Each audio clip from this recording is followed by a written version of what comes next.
Algo que me sigue sorprendiendo es que mucha gente viene a verme cuando hablo del objetivo de encontrar el sentido a la vida y me pregunta, ¿cuál es mi objetivo? ¿Cómo lo encuentro? Tengo la sensación de que me esquiva, no puedo llegar hasta él. Siempre he pensado que el auténtico objetivo de la vida es ser feliz, disfrutar de ella y llegar hasta un lugar en que no esté siempre intentando ir a otro sitio. Muchas personas se pasan la vida esforzándose para poder llegar a otro lugar y jamás consiguen llegar. Una de las formas de entender cómo encontrar tu objetivo en la vida es regresar a la naturaleza y encontrar la tuya propia. Hace unos años escribí Nuevos Pensamientos para una Vida Mejor, basado en las antiguas enseñanzas de Lao Tse y su libro llamado Tao Te Ching. Lao Tse nos recuerda que todo ser se origina del no ser. Jesús así lo dice en el Nuevo Testamento. Es el espíritu lo que da la vida.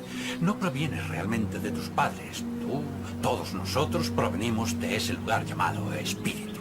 Todos cuando llegamos al mundo lo hacemos a partir de una gota diminuta de protoplasma humano. De una pequeña mota. Todo lo que había en aquella pequeña mota se convirtió en ti. Todo lo que necesitabas estaba en aquella pequeña mota. Una de las metáforas que siempre utilizo es que durante los 9 primeros meses de vida, desde el momento de la concepción hasta el momento del nacimiento, lo han hecho todo por ti y no has tenido que hacer nada. No te preocupa de qué color vas a tener los ojos ni qué aspecto tendrá tu cuerpo. Es algo que no depende de ti. Te rindes ante ello. Yo lo llamo impulso hacia el futuro. Es un impulso que te empuja hacia la dirección en la que se supone que tienes que ir. Y no es ninguna barbaridad plantearse que si todo lo necesario para el viaje físico ya estaba contenido ahí, ¿por qué no también todo lo necesario para el resto del viaje? Todos tus propósitos están ahí. Todo lo que eres, tu personalidad está ahí. Todo lo que puedes llegar a ser, no solo lo físico, sino todo el resto, si eres capaz de abrirte y lo permites. Finalmente, nacemos. Y como padres miramos a esa pequeña criatura. Yo tengo 8 hijos y lo he visto muchas veces. Miras a ese bebé tan chiquitín y solo se te ocurre decir, buen trabajo, Dios, buen trabajo. No podría ser mejor. Ahora nos ocuparemos nosotros. Nos rodea un montón de gente, nuestra familia, nuestra cultura, allá donde vayamos. Y empiezan a decirnos que no podemos confiar en quiénes somos. Tenemos que confiar en algo exterior a nuestra persona y hacemos un viaje hacia la ambición. Desde que decimos ahora nos ocuparemos nosotros, le estás dando un matiz, estás cogiendo esa perfección y estás expulsando al Creador. Estamos echando a Dios. Y ahí aparece el ego. El ego. El ego es una parte nuestra que empieza a decirnos que no somos una creación divina y perfecta, esa parte de Dios de la cual provenimos. De hecho nos dice, tú solo eres lo que tienes. Se empieza con cosas como los juguetes para pasar a las cuentas corrientes y a las posesiones. En menos que canta un gallo empezamos a identificarnos en base a nuestras posesiones. Empezamos a creer en una serie de creencias que dicen que cuanto más tenga, más valioso seré como persona. Por lo tanto, nos pasamos la vida cogiendo a los niños y sumergiéndoles en una cultura que enfatiza ese más. Casi se convierte en un mantra del ego. Tienes que poseer más. Cuanto más tienes, más consciente eres de que la gente va a intentar arrebatarte las cosas. Y más te obcecas en protegerlas y en cómo poder conseguir muchas más. Pero el dilema es que si eres lo que tienes y las posesiones desaparecen, lo que eres también desaparece en el proceso. Por lo tanto, el segundo componente de este ego es la idea de que no solo soy lo que tengo, sino que también soy lo que hago. Lo que hago se convierte en eso que llamamos logro. Y en este caótico mundo que cree que se es lo que se hace, nos consumimos pensando que la idea del éxito, del valor y de la valía se basa en cuántas cosas se puedan llegar a conseguir. Por lo tanto, tengo que ganar más dinero, tengo que intentar ascender, tengo que competir con todo aquel que quiera arrebatarme lo que yo tengo. Esto se nos enseña una y otra vez. A los jóvenes se les enseña, por ejemplo, en la práctica del atletismo. Lo más importante es ser el número 1. Somos los números 1, somos mejores que el resto. Nos vemos constantemente envueltos en esta noción competitiva de creer que el mundo está diseñado para la competición. Eso es lo que dice el ego. La tercera característica es la idea de que soy lo que los otros piensan de mí, es decir, soy mi reputación. Esto es muy importante entre los jóvenes, a quienes se enseña que tienen que vestirse según el gusto de los otros y que si no les gustas, tienes un problema. Si esto te tortura, serás distinto cada vez que salgas. Esto es bastante destacable entre las mujeres, sobre todo en relación con la familia. En nuestra cultura y sociedad, a menudo se enseña que las mujeres solo pueden realizarse en sus relaciones familiares, ya sea como hijas, ya sea como madres o ya sea como abuelas. Y aunque estos aspectos sean muy importantes y creativos en la vida de cualquier mujer, si esa es su elección, no es necesariamente la única opción. Muchas mujeres sienten la vocación de lograr algo grande, de poder hacer una gran contribución, pero con frecuencia lo dejan de lado. Así que desde aquí animo a las mujeres a que no desoigan esa llamada, no desoigáis esa parte que os dice que estáis aquí para crear algo poderoso, porque no solo tenéis la capacidad para hacerlo, sino que también tenéis el derecho de hacerlo igual que el resto. El ego tiene un sistema de creencias muy resistente que dice que la persona está separada del resto. Además, otra característica del ego nos enseña que también estoy separado de todo lo que he hecho en falta en la vida, de todas las cosas que me gustaría tener. Finalmente, el ego nos enseña el error más mayúsculo de todos. Nos enseña que estamos separados de Dios.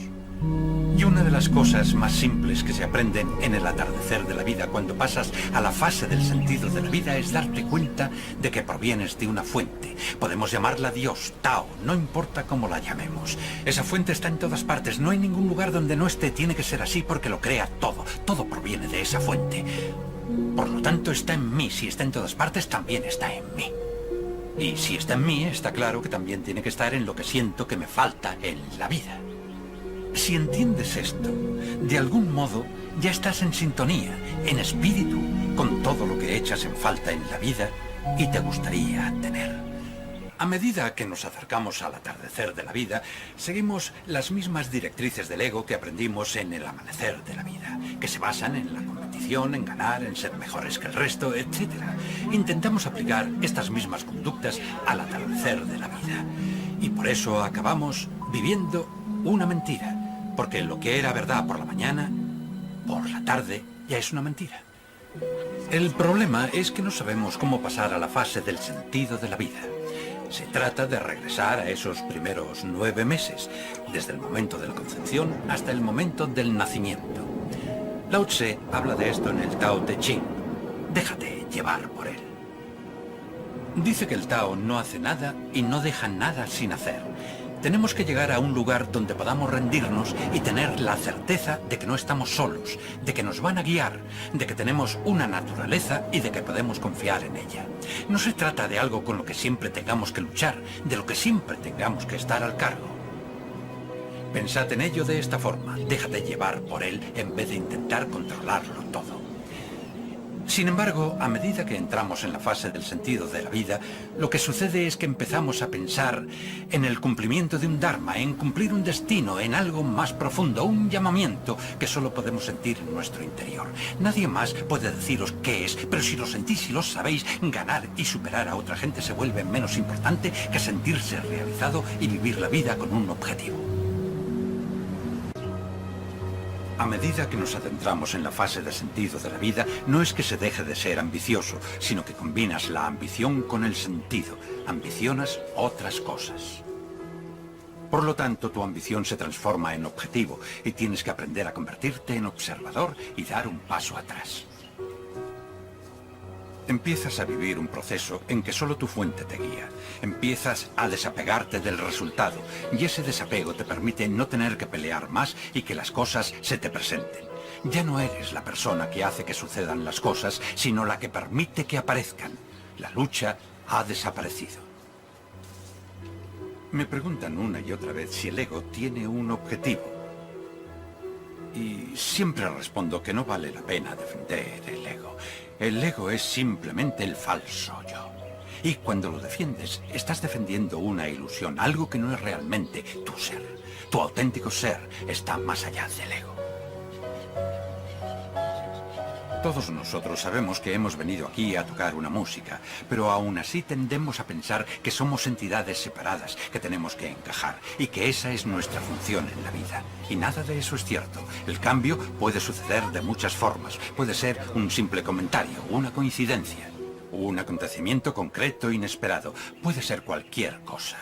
Pero el resultado es siempre el mismo. Empiezas a darte cuenta de que no estás aquí para empujar a la vida y que sea una lucha constante. Estás aquí para disfrutar y vivir en paz. Creo que tenéis que llegar hasta el punto en que ya no os concentréis en vosotros mismos y en las cosas que queréis para vosotros, sino que empecéis a pensar, prefiero que lo tenga otra persona antes que yo. Casa. Y en eso consiste la comprensión de Dios. Esperanza. Una de las cosas que pasan cuando te alejas del ego es que pasas de un estado de derecho a un estado de humildad. Te das cuenta de que no tienes derecho a nada, sino que es el ego quien habla. Por tanto, la verdad fundamental es que eres de lo que provienes. Si provienes de una divinidad, tienes que ser divino. Si levantas las manos y dices que son las manos de Dios, ¿qué hace Dios con sus manos? Dios solo da. Es lo único que sabe hacer. Lao Tse consideraba que había 4 virtudes. La primera es la veneración a cualquier tipo de vida, es decir, respeto. La segunda es la sinceridad, que no es nada más que franqueza. La tercera es la dulzura, que se manifiesta como bondad en nuestra vida. La cuarta es dar apoyo, que se manifiesta siendo servicial u ofreciendo servicio a los otros. Esas son las 4 virtudes. Lao Tse nos pide que vivamos según ellas. Hay una gran cita del poeta Hafiz. Dice, después de todo este tiempo, el sol nunca le ha dicho a la tierra, estás en deuda conmigo. Pensad en lo que puede hacer un amor así. Iluminar todo el mundo.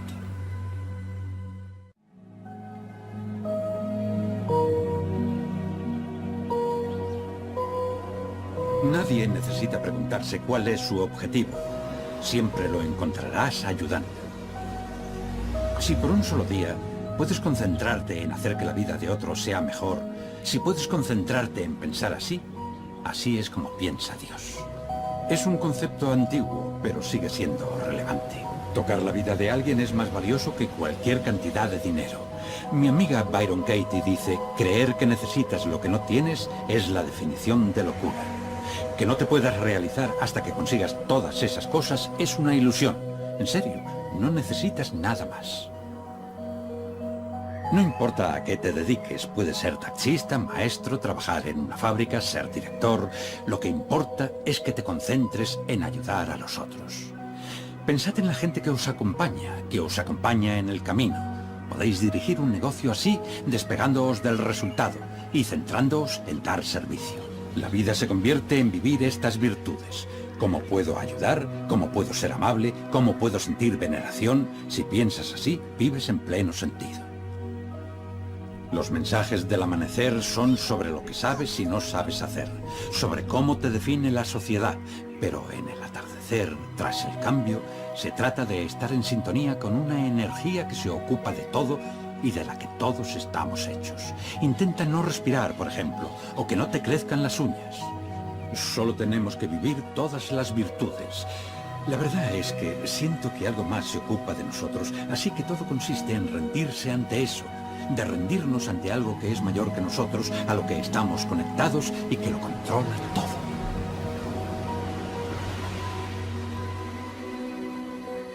Hay un lugar en nuestro interior más profundo que quiere sentirse realizado, que quiere saber que su vida ha marcado una diferencia, que ha dejado este lugar, este planeta donde ha vivido, mejor que cuando llegó, que ha conmovido profundamente la vida de alguien con su existencia.